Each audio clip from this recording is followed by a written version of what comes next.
The Victorian house was a steel 3 stories of creaking charm for half the price of anything else in town. The realtor said it was motivated sellers, but I didn't care about the why. I cared about the wraparound porch, the stained glass windows, the way it felt like a place I could finally call mine. I moved in on a rainy Tuesday, my boxes damp and sagging as I hauled them up the warped staircase. The air smelled of old wood and mildew, but I told myself I'd air it out, make it home. The first few days were normal, unpacking, arranging furniture, ignoring the occasional groan of the house settling. Then on Saturday, I found the floor plan. It was tucked in a drawer in the kitchen, yellowed and brittle, a blueprint from 1897. I spread it out on the table, tracing the lines with my finger. Parlor, dining room, bedrooms, attic. But something was off. The second floor showed 3 bedrooms and a bathroom. My second floor had 2 bedrooms, a bathroom, and a narrow closet at the end of the hall. No third bedroom. I grabbed a tape measure, figuring I'd misjudged the space. The closet was shallow, a barely 3 feet deep, with a single bare bulb flickering overhead. I tapped the back wall, expecting plaster, but it thudded hollow. My pulse quickened. I pressed harder, and the panel shifted, sliding sideways with a groan. Beyond it was a doorway, low and rough-hewn, like it had been carved out after the house was built. I ducked through. The room was small, maybe 10 by 10, with no windows. The air hit me first, cold, sharp, like stepping into a freezer. My breath fogged in front of me, and I rubbed my arms, wishing I'd grabbed a jacket. The walls were bare plaster, stained with age, and the floor was unfinished wood, splintered and uneven. In the center sat a single chair, rusted metal, bolted to the ground. I stared at it, my stomach twisting. Who bolts a chair in an empty room? Then I saw the messages. Scratched into the plaster, faint at first, like someone had dragged a fingernail across it. I stepped closer, squinting in the dim light from the closet bulb. You found it, one said, low near the floor. Higher up, asterisk, stay a while? Asterisk, my throat tightened. I hadn't written them. I'd only been here 5 days, and I hadn't touched this room. I backed toward the door, my sneakers scuffing the floor, when I noticed another carving near the chair. Asterisk, I see you. Asterisk. I slammed the panel shut and shoved a bookshelf in front of the closet. That night, I slept downstairs on the couch, telling myself it was old graffiti, kids messing around before the house sat empty. But I couldn't shake the cold that clung to my skin, the way it felt like eyes on my back, even with every light blazing. The next morning, I worked up the nerve to check again. The bookshelf was still in place, heavy with boxes I'd stacked on top. I dragged it aside, my hands shaking, and slid the panel open. The room was there, same as before, a chair, walls, cold air. But the messages were different. Asterisk, why did you leave? Asterisk was scratched where stay a while had been. I missed you, replaced asterisk, I see you. Asterisk, my chest seized. I hadn't touched the walls. I hadn't been back since last night. I grabbed a flashlight and shone it into the corners, looking for wires, cameras, anything to explain it. Nothing, just plaster and wood and that damn chair. Then I heard it, a faint scrape like a nail on a chalkboard coming from the far wall. I froze, beam trembling in my grip. The sound stopped and new words appeared, etched as I watched. Asterisk, don't go. Asterisk. I stumbled back, tripping through the doorway and slammed the panel shut again. My heart hammered as I piled every piece of furniture I could move in front of the closet, bookshelf, dresser, a chair of my own. I wasn't imagining it. Something was in there, changing the walls, watching me. I didn't sleep that night. I sat in the kitchen, gripping a knife, listening to the house creak and settle or move. By dawn, I couldn't take it. I had to know. I crept upstairs, the knife cold in my hand, and shoved the furniture aside. The panel was already open an inch, like it had slid itself. I yanked it wide, stepping into the frigid air, and shone the light on the walls. The messages were gone. Every scratch, every word vanished. The plaster was smooth, unmarked. Relief washed over me, then froze solid. The chair was gone too. The empty room stared back at me, a void where the chair had been. My flashlight beam jittered across the floor, catching the faint outline of bolt holes, 4 perfect circles in the wood, like the chair had been ripped out overnight. I stepped inside, the cold biting harder now, sinking into my bones. The knife felt useless in my hand, a toy against whatever this was. I turned to leave, but the panel slammed shut behind me with a crack that echoed in my skull. I lunged for it, clawing at the edges, but it wouldn't budge. No handle, no give, just solid wall where the opening had been. Panic clawed up my throat. I pounded the plaster, shouting for no one, my voice swallowed by the room's dead air. Then I felt it, a shift, subtle at first, like the floor tilted a fraction. I steadied myself, shining the light around. The walls looked closer, the ceiling lower. I blinked, telling myself it was fear playing tricks, but the tape measure in my pocket would have shown the truth. The room was shrinking. A sound came next, faint and wet like footsteps on damp earth. It wasn't from outside, it was below me. I dropped to my knees, pressing my ear to the floor. The wood was icy, and there it was again. Squelch, squelch, rhythmic, deliberate. Something was moving down there. I scrambled back, my mind racing. The blueprint hadn't shown a basement. Just a crawl space, maybe, but this sounded deeper, heavier. The light flickered, and I smacked the flashlight against my palm, praying it wouldn't die. When it steadied, new scratches marred the wall in front of me. Asterisk, you're home now. Asterisk, the letters were jagged, fresh, dust still crumbling from the plaster.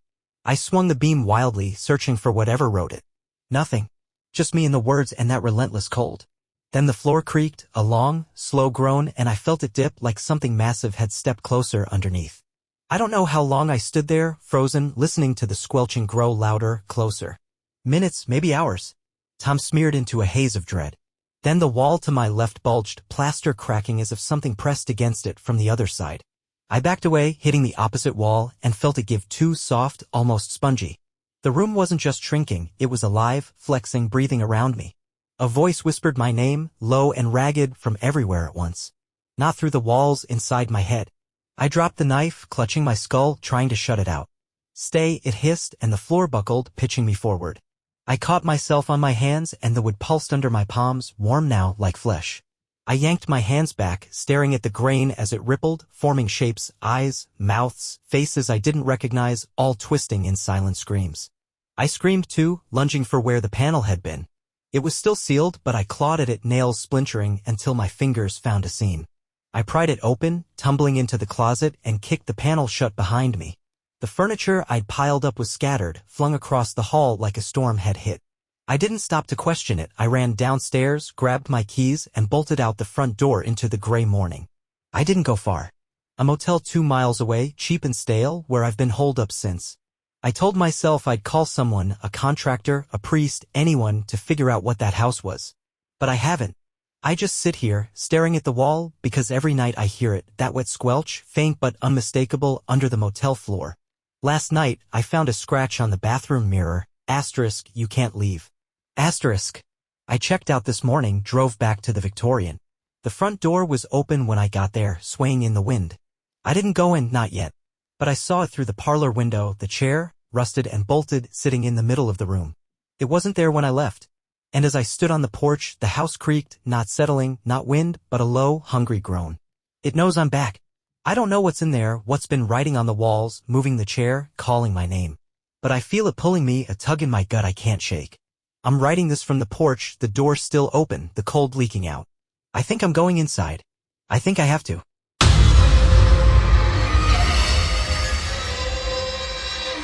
The house was new to me, but old in every other way, a squat, gray clapboard thing on a quiet street, the kind of place that's been standing too long to care who lives in it. I bought it sight unseen, a bargain after months of scraping by in a studio apartment. When I walked in that first day, keys jingling in my hand, it felt like a fresh start. The movers dumped my boxes in the living room, and I spent the afternoon unpacking, ignoring the faint musty smell and the way the floorboards sighed under my weight. It was the mirrors that caught me off guard. They were everywhere, big ones framed in tarnished brass above the fireplace, small ones dotting the hallways, even an oval one bolted to the bedroom door. I figured the previous owners had a thing for them, some quirky taste I could live with. That night, I caught my reflection in the bathroom mirror while brushing my teeth, tired eyes, messy hair, nothing unusual. I went to bed feeling normal, the house humming with the soft ticks of an unfamiliar space. The next morning, it started. I was in the kitchen, sipping coffee, when I glanced at the little round mirror on the wall by the sink. It didn't show me. Instead, a woman stood there, pale and sharp-featured, stirring something in a pot. She wore a high-neck dress, old-fashioned, like from a sepia photograph. I dropped my mug, ceramic shattering on the tile, and spun around. Nothing, just the empty counter behind me. I looked back at the mirror, heart-thudding. She was still there, stirring, her lips moving silently. Then she stopped, turned, and stared right at me. I ripped the mirror off the wall and threw it in the trash, hands shaking. A trick of the light, I told myself, or exhaustion from the move. But that afternoon, unpacking in the living room, I saw it again in the big fireplace mirror. This time, a man, broad-shouldered, in a stiff suit, sat in a chair that wasn't mine, reading a newspaper. He folded it slowly, looked up, and nodded like he knew I was watching. I stumbled back, knocking over a lamp, and the crash broke my stare. When I looked again, it was just me, pale and wide-eyed. I should have left then, but I didn't. I told myself it was stress, that I'd call an electrician or a glazier, check for weird wiring or warped glass. That night, I avoided the mirrors, keeping my eyes down as I moved through the house. I locked the bedroom door, propped a chair under the knob, and tried to sleep. But I couldn't ignore the sounds, whispers, soft and overlapping, like a crowd just out of reach. I sat up, straining to hear. They were coming from the mirror on the door. I yanked the blanket over my head, but the voices grew clearer, threading through the fabric. "Come see us," they said, a chorus of tones, high, low, pleading, demanding. I threw the blanket off, grabbed a hammer from my toolbox, and smashed the mirror. Glass rained onto the floor, and the whispers stopped. I stood there, panting, surrounded by shards, feeling like I'd won something. Morning came gray and heavy. I swept up the glass, dumped it outside, and decided to cover the rest of the mirrors. I had an old sheet in a box, and I tore it into strips, taping them over every reflective surface I could find. It took hours, my hands raw from ripping fabric, but by dusk, the house was blind. I collapsed on the couch, relieved, thinking I'd beaten it. Then I heard footsteps, heavy, deliberate, coming from upstairs. I hadn't been up there yet, the attic was still locked, the key missing. I grabbed the hammer again, creeping to the staircase. The steps creaked under my weight, louder than they should have, and the air grew thick, like I was pushing through fog. At the top, the attic door hung open, splintered around the lock. Inside, a full-length mirror stood alone, uncovered, its frame black and ornate, nothing I'd seen before. In it, they were waiting. The woman from the kitchen, the man from the living room, and others, children, an old man, a girl with hollow eyes, all staring at me. They didn't move, just watched, their faces blank but somehow hungry. I raised the hammer, ready to shatter it, when the woman's mouth opened and my voice came out, "Asterisk, stay with us." Asterisk, I froze, the hammer slipping from my hand. The man stepped forward, out of the mirror, his shoes thudding on the attic floor. The man stood there, solid as the floor beneath him, his suit crisp despite the dust coating the attic. His eyes locked on mine, unblinking, and I felt the air thicken, pressing against my chest. I backed up, my heel catching on the hammer I dropped, and nearly fell. He didn't move, but the others in the mirror did, shifting closer, their faces filling the glass, mouths moving in unison. I couldn't hear them, but I felt the words, "Asterisk, you're ours." Asterisk, my stomach lurched. I turned and bolted, slamming the attic door behind me. It didn't lock, the splintered frame mocked me, but I dragged a trunk from the hall and wedged it against the knob. The footsteps followed, slow and heavy, thudding down the stairs. I ran to the living room, ripping the sheet off the fireplace mirror, desperate for a glimpse of something normal. Instead, the woman was there, her pale hands pressed against the glass from the inside, smearing it with streaks I couldn't see on my side. She smiled, teeth too sharp, and whispered my name. I stumbled to the kitchen, tearing down another covering. The old man stared back, his eyes milky, one hand raised like he was beckoning. The whispers started again, louder now, threading through the walls. Asterisk, join us. Asterisk, I grabbed a knife from the counter, spinning around. But the room was empty, just me and the mirrors and the voices clawing into my skull. The lights flickered, dimming, and I heard the attic door groan open upstairs, the trunk scraping across the floor. I didn't think. I ran outside, barefoot, the gravel biting into my soles. The street was silent, the neighbors' houses dark, like they'd turned their backs on me. I kept going, lungs burning, until I hit the gas station a mile away. The clerk barely looked up as I begged to use the phone, my voice hoarse. I called a friend, Mark, babbling about mirrors and people who weren't there. He didn't believe me, but he came anyway, pulling up in his beat-up sedan an hour later. We drove back together, me in the passenger seat, clutching the knife I'd brought. The house loomed against the night sky, windows black, the front door shut tight. Mark scoffed, said it looked fine, but I made him come in with me. The sheets were still up, the air stale, but the whispers were gone. I led him to the attic, my legs trembling. The trunk was back in the hall, untouched, and the door was closed again. I pushed it open, half expecting nothing. The mirror was there, but empty, no reflections, not even ours. Mark laughed, clapping my shoulder, saying I needed sleep. I wanted to believe him, but I saw it. A faint smudge on the glass, like fingerprints from the other side. We went downstairs, and he crashed on the couch while I sat in the kitchen, staring at the covered mirror, waiting for dawn. I must have dozed off because I woke to Mark shaking me, his face pale. "There's someone upstairs," he whispered. I grabbed the knife, following him to the staircase. The attic door was open again, and soft light spilled out, flickering like a candle. We climbed, Mark ahead of me, his bravado gone. At the top, the mirror glowed, and they were back. All of them crowding the frame, staring at us. The woman stepped out first, her dress rustling. Then the man. Then the girl with hollow eyes. They moved silently, their feet leaving wet prints on the floor. Mark screamed, shoving past me, but I couldn't move. The old man reached for me, his hand cold as it grazed my arm, and I felt it. A pull, like gravity shifting toward the mirror. I swung the knife, catching his wrist, and he didn't bleed, just stared unblinking as the others closed in. I ran then, tripping down the stairs, Mark already at the door. We made it to the car, peeling out, the house shrinking in the rear view. I'm at Mark's place now, on his couch, the knife still in my hand. He won't talk about it, just sits there, staring at nothing. I thought we'd escaped, but tonight, I caught my reflection in his TV screen. Off, blank, and it wasn't me. It was her, the woman, smiling that sharp smile. The whispers started again, faint but growing. Asterisk, you can't run. Asterisk, I checked the windows, the bathroom mirror. All covered now, but I hear footsteps upstairs, where no one should be. Mark's gone to check.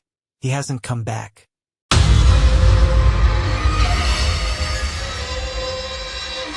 The house next door had been empty since I moved in 3 years ago, a sagging 2-story relic with peeling paint and a yard choked with weeds. The windows were boarded up, the mailbox rusted shut, and the for sale sign out front had faded to a ghost of itself. Neighbors said it had been that way for decades, some old family tragedy no one liked to talk about. I didn't care much, kept to myself, worked long hours, and figured an empty house was better than noisy neighbors. Then the lights started. It was late, maybe midnight, when I noticed it, a faint yellow glow seeping through the cracks in the boards on the upstairs windows. I was on my porch, smoking a cigarette, and froze mid-drag. No one lived there. No power ran to it. I'd seen the meter dangling by a single wire years back. I stubbed out the smoke and watched, waiting for it to flicker off. It didn't. Shadows moved behind the boards, tall and thin, pacing back and forth. I told myself it was squatters, maybe kids with a lantern, but it happened again the next night. Same glow, same silhouettes, always upstairs, never still. I called the cops after a week of it, tired of the unease creeping into my sleep. They showed up, 2 bored officers with flashlights, and poked around. No sign of entry, they said, doors locked, boards intact, no footprints in the overgrown grass. They shrugged, told me to call if it got worse, and left. That night, the lights were brighter, and the shadows seemed to multiply. I started watching from my bedroom window, curtains cracked just enough to see. Some nights, it was one figure, others, 3 or 4, moving in a rhythm I couldn't place, like a dance or a ritual. I'd lie awake, listening for sounds, but the night stayed silent except for my own breathing. It went on like that for months, a quiet obsession I didn't tell anyone about. I'd bought binoculars by then, cheap ones from a pawn shop, and trained them on the windows. The boards blocked everything, but the light pulsed, almost alive. Then last Tuesday, I saw them clearer. A storm had knocked one of the upstairs boards loose, leaving a gap wide enough to peer through.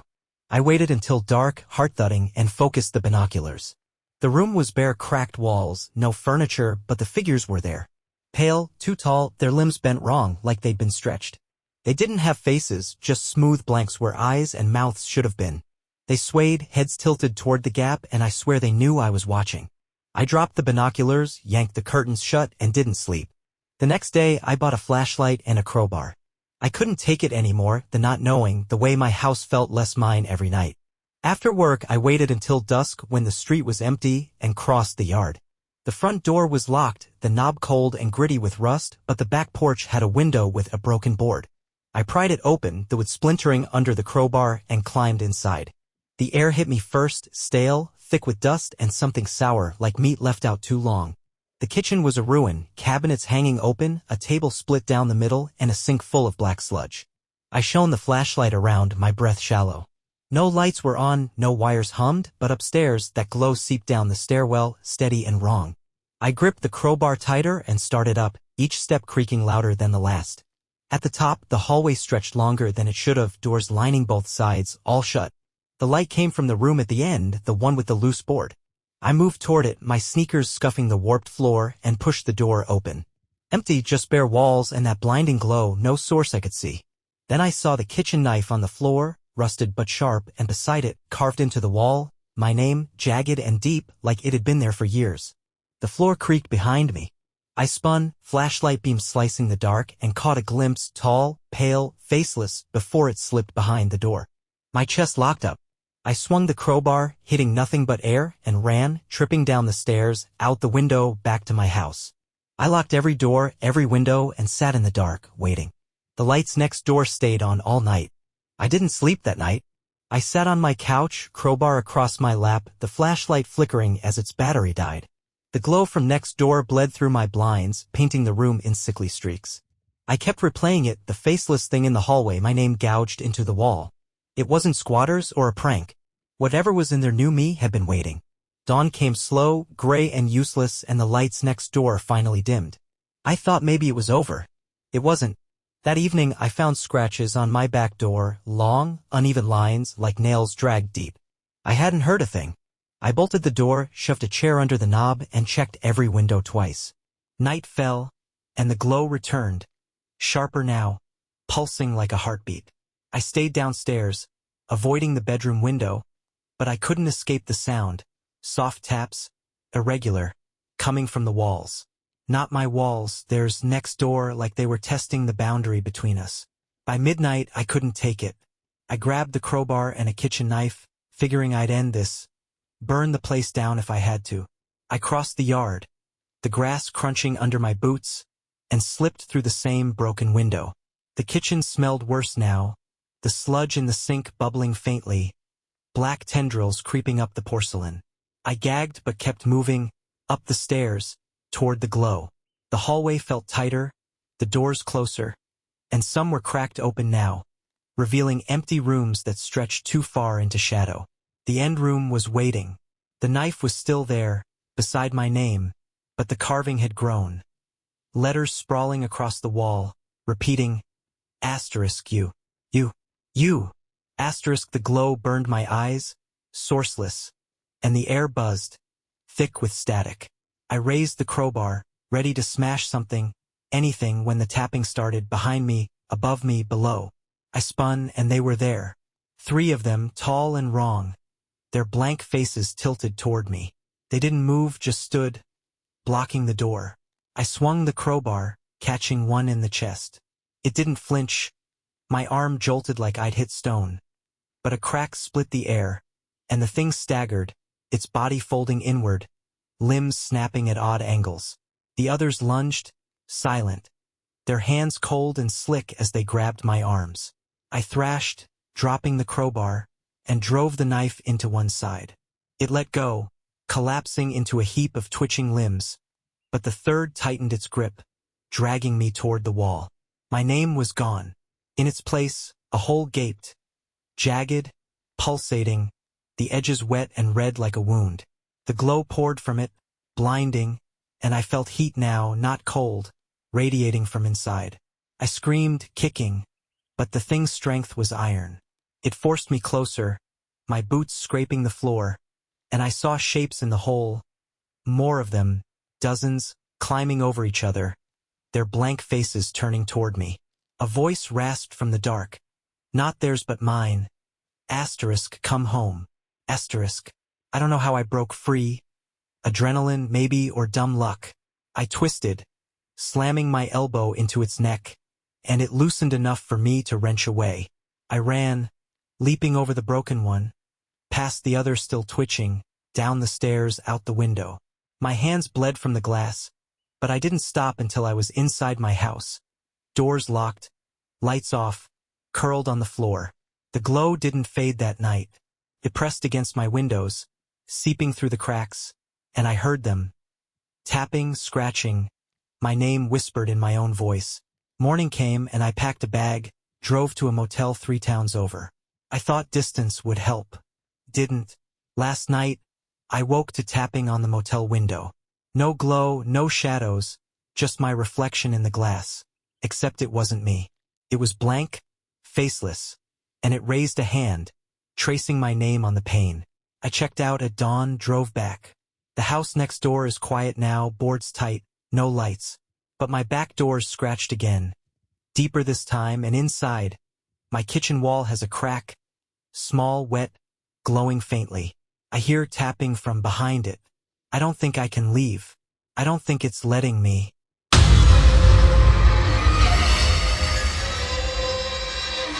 I bought the house because it was perfect, 2 stories, white siding, a little porch with a swing, all tucked into a cul-de-sac where kids still rode bikes at dusk. After years of city noise, it felt like a sanctuary. The day I moved in, the air smelled of fresh paint and cut grass, and I spent hours arranging furniture, picturing a quiet life. That first night, I slept like the dead, the silence a balm I hadn't known I needed.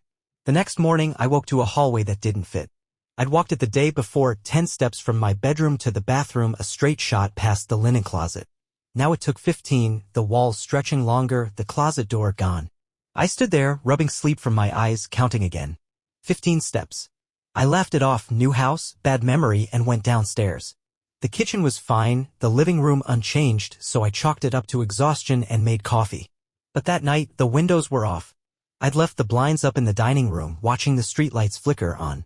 When I went to bed, I glanced out, same view, same lights. I woke at 3 a.m. thirsty and shuffled downstairs. The dining room windows were gone, just bare wall where glass had been, the paint seamless, like they'd never existed. My pulse kicked up. I checked the front door, still there, still locked, and the other rooms. No windows anywhere, just walls staring back at me. I didn't sleep after that. I sat on the couch, lights on, telling myself it was a trick of the dark, that I'd see the windows at sunrise. Dawn came, and they were back. Dining room, living room, all where they belonged. I grabbed a marker from a box and drew X's on the glass, proof for myself. That day, I stayed home watching.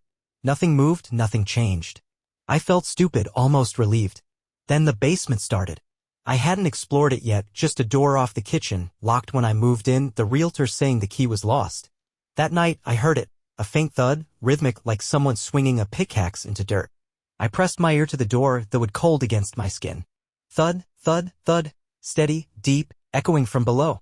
I jiggled the knob, still locked, and the sound stopped, sharp as a breath held. Silence, then a scrape like metal dragging across stone. I called a locksmith the next morning, a grizzled guy named Tom who showed up with a toolbox and a smirk. He popped the lock in 10 minutes, swinging the door wide. Stairs plunged down, narrow and unlit, the air damp and heavy. I flipped the switch by the door, nothing. Tom handed me a flashlight, said he'd wait upstairs. I went down alone, the beam shaking in my hand. The basement was small, concrete walls, a dirt floor packed hard. No tools, no holes, just dust and a faint smell like wet earth. But the far wall had a crack, thin and jagged, running floor to ceiling. Back upstairs, Tom shrugged, said old houses settle funny, and left. I locked the door again, but that night, the thudding returned, louder, closer, like it was right under the kitchen. I didn't check. I stayed in the living room, TV on low, until I passed out. Morning came, and the house had shifted again. The kitchen was bigger, the counters stretched longer, and the basement door was gone, replaced by smooth drywall, no seams, no handle. I grabbed a hammer from my toolbox and swung at the wall.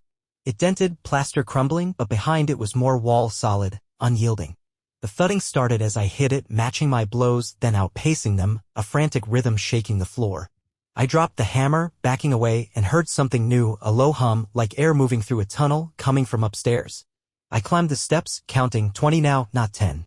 The hallway twisted, bending left where it used to run straight, and the bathroom door was shut tight. I pushed it open. The room was wrong, tile black instead of white, the sink missing, and a window where there'd been none, looking out on a dark, endless void. The thudding stopped, replaced by that hum, louder now, vibrating in my teeth. Something was down there, digging, moving, reshaping the house around me. And I was still inside. I stood in the bathroom, staring at that void beyond the window, a black so deep it swallowed the flashlight beam whole. The hum pulsed through the floor, steady now, like a heartbeat I could feel in my chest. I backed out, slamming the door, and ran to my bedroom. The hallway stretched again, 30 steps this time, the walls bowing inward, brushing my shoulders as I passed. My door was there, but the knob wouldn't turn. I kicked it with splintering and stumbled inside. The bed was gone. Just bare floor and a trapdoor in the corner, rusted hinges creaking as it lifted an inch on its own. I didn't want to look, but the hum dragged me closer, a pull I couldn't fight. I knelt, flashlight trembling, and peered through the gap. Stairs spiraled down, not the basement stairs, these were stone, worn smooth, descending into dark I couldn't pierce. The thudding started again, faint but rising, and something moved below, a shadow, too big for the space, shifting like liquid. I yanked the trapdoor shut, dragging my dresser over it, but the floor buckled under the weight, cracking like ice. Downstairs, the living room was a maze. Walls had sprouted, jagged and uneven, splitting the space into corridors that looped back on themselves. The front door was still there, but when I reached it, the knob spun uselessly, locked from the outside, or maybe there was no outside anymore. I pounded the wood, shouting, but my voice died flat, swallowed by the house. The hum grew louder, and the thudding synced with it, a duet shaking the air. I grabbed the hammer again, swinging at a new wall. It gave way, plaster dust choking me, and I crawled through into what should have been the kitchen. It wasn't. The room was vast, ceiling lost in shadow, floor slick with something wet, mud, maybe, or worse. The thudding was deafening here, and I saw it. A hole in the center, wide and rough, dirt piled around it like something had clawed its way up. The flashlight caught glints in the dark, shovels, picks, tools I hadn't brought, all crusted with that same wet earth. I edged closer, my boots sinking into the muck, and aimed the light down the hole. It dropped straight, walls glistening, and far below, something gleamed, metal, maybe, or eyes.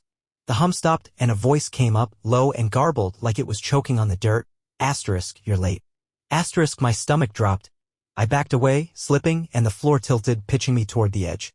I caught myself, nails digging into the slime, and scrambled up just as the thudding resumed, faster, angrier. The house answered. Walls slid shut behind me, sealing the hole, and the room shrank, ceiling dropping until I had to crouch. I ran, or tried to, stumbling through shifting corridors, doors appearing and vanishing, windows flickering into brick. The trapdoor was in the living room now, wide open, the dresser gone. I didn't stop to think. I jumped, hitting the stone steps hard, rolling down into the dark. The air was thick, wet, like breathing mud.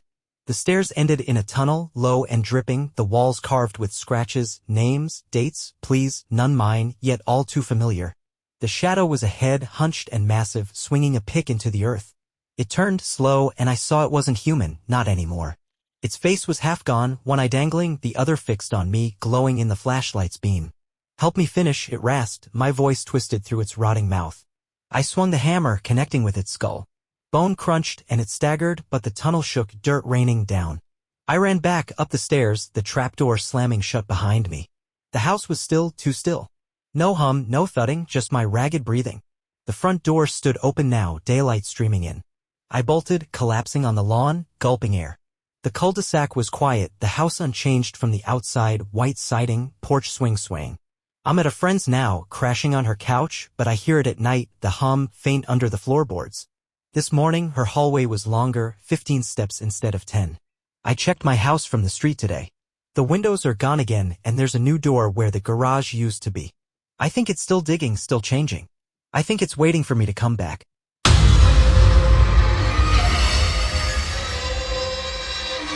I barely knew Grandma Ellen. She was a name on a Christmas card, a voice on rare phone calls, always sharp and distant. When she died, I was surprised to inherit anything, let alone her house, a squat brick rancher in a nowhere town an hour from the city. The lawyer said she'd left it to me, no explanation, just a key and a deed in my name. I figured I'd sell it, pocket the cash, and forget her. That was the plan when I drove up last week, the sun dipping behind bare trees as I pulled into the cracked driveway. The place was a time capsule, floral wallpaper peeling at the edges, a rotary phone on the hall table, air thick with dust and lavender. I dropped my bag in the living room, the couch sagging under plastic sheeting, and started poking around. Kitchen, bedroom, a bathroom with pink tile, nothing worth keeping. I'd call a realtor in the morning. That night, I crashed on the couch, the house creaking around me, old bones settling. I slept fine, or thought I did. The doll woke me. I opened my eyes at dawn, groggy, and there it was sitting on the coffee table, staring at me. A foot tall, porcelain face, blue eyes too big, blonde curls matted with age. It wore a faded dress, lace yellowed, and its hands were clasped in its lap. I hadn't seen it the day before, hadn't unpacked anything. My skin prickled. I got up, grabbed it, and tossed it in a kitchen drawer, slamming it shut. Must have been under the plastic, I told myself, missed it in the dark.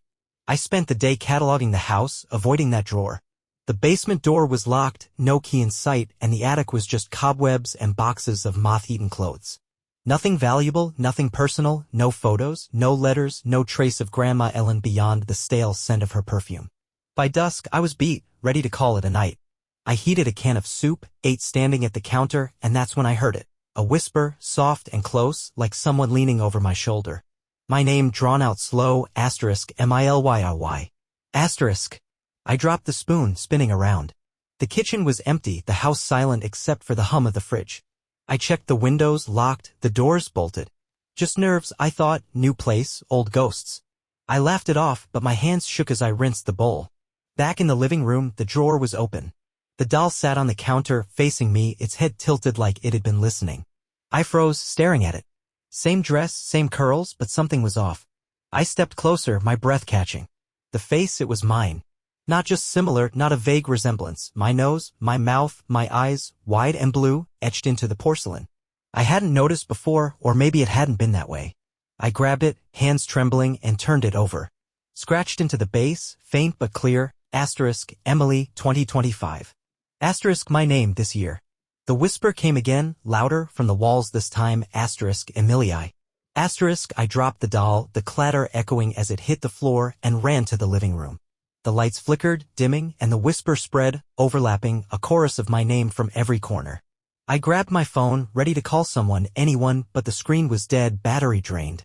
The doll was back on the coffee table when I turned around, upright, my eyes locked on me.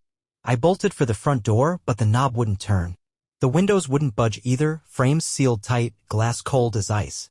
The whispers grew, sharp now, cutting through the air, *Stay, Emily. I backed away, tripping over a rug, and hit the floor hard. The doll was closer, on the edge of the couch now, inches from my face. Its mouth moved, a tiny crack splitting the porcelain, and my voice came out, small and wrong, *You're home. I scrambled up, grabbing a lamp, and smashed it down. The doll shattered head, arms, legs scattering across the floor. The whisper stopped, the lights steadied. I stood there, panting, staring at the pieces, my face in fragments. Relief hit, then vanished. From the walls, a new sound, scratching, slow and deliberate like nails dragging through plaster. And footsteps, soft, coming from the locked basement door.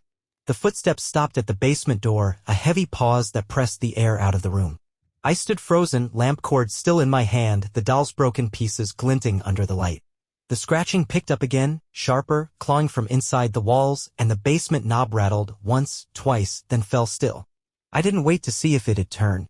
I grabbed a chair from the dining room and wedged it under the handle, my hands slick with sweat. The house went quiet, but it wasn't peace, it was waiting. I didn't sleep. I sat on the couch, eyes on that door, listening to every creak, every shift. The doll's head stared back from the floor, one cracked eye fixed on me, my own face mocking me in porcelain. Dawn came slow, light seeping through the curtains, and I thought maybe I'd made it through. I stood, legs stiff, and checked the door. The chair was still there, knob untouched. I exhaled, shaky, and turned to grab my bag. The doll was whole again, sitting on the coffee table, smiling my smile. I screamed, lunging for it, and smashed it against the wall. Shards flew, my nose, my lips, my eyes scattering, and I kept hitting until it was dust. The whispers started then, low and furious, my name bouncing off the ceiling. Emily. The basement door groaned, the chair splintering as something shoved from the other side. I ran to the kitchen, grabbed a knife, and swung at the air, at nothing, at the sound.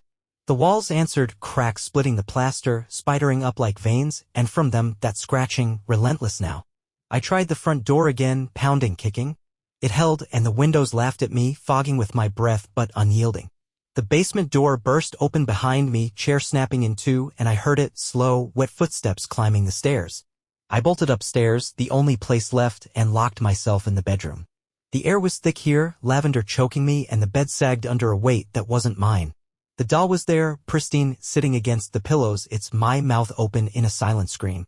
The footsteps reached the hall, dragging now like they carried something heavy. I shoved the dresser against the door, knife trembling in my grip, and watched the knob twist. It didn't give, but the walls did, cracks widening, plaster crumbling, and from the gaps, thin, pale fingers poked through, curling like worms. The whispers turned to my voice, pleading, let me in, Emily. I swung the knife, slashing at the fingers, and they recoiled, leaving wet streaks on the wood. The window, I hadn't checked it. I ran to it, yanking the sash, and it slid up, cold air hitting my face. I climbed out, dropping to the lawn, and ran, bare feet tearing on gravel until I hit the road. I flagged a truck, some guy hauling lumber, and begged a ride to town. He didn't ask questions, just drove, and I watched the house shrink in the side mirror, its brick face unchanged, the doll's eyes glinting in the bedroom window. I'm at a diner now, 2 towns over, nursing coffee that's gone cold. I called a friend, told her enough to get a couch for the night, but I can't shake it. The whispers follow me faint, under the hum of the jukebox, my name threading through the noise. Last night, I woke to scratching in her walls, soft but there, and this morning her spare room had a crack in the ceiling I didn't notice before. I checked my bag, nothing but clothes, and my phone, dead again. I went back today, just to the edge of the property. The house looked normal, brick, windows, porch, but the basement door was open, a black moth staring out. On the lawn, half buried in the dirt, was the doll, whole, my face smiling up at me. I didn't touch it. I heard the whisper as I left, clear as day, asterisk, you're mine, Emily. Asterisk, the trucker said he'd never seen that house before, not on that road, not ever. I don't know where I'll go next, but the scratching's in my head now, and I feel her Grandma Ellen or something wearing her name, digging closer every night.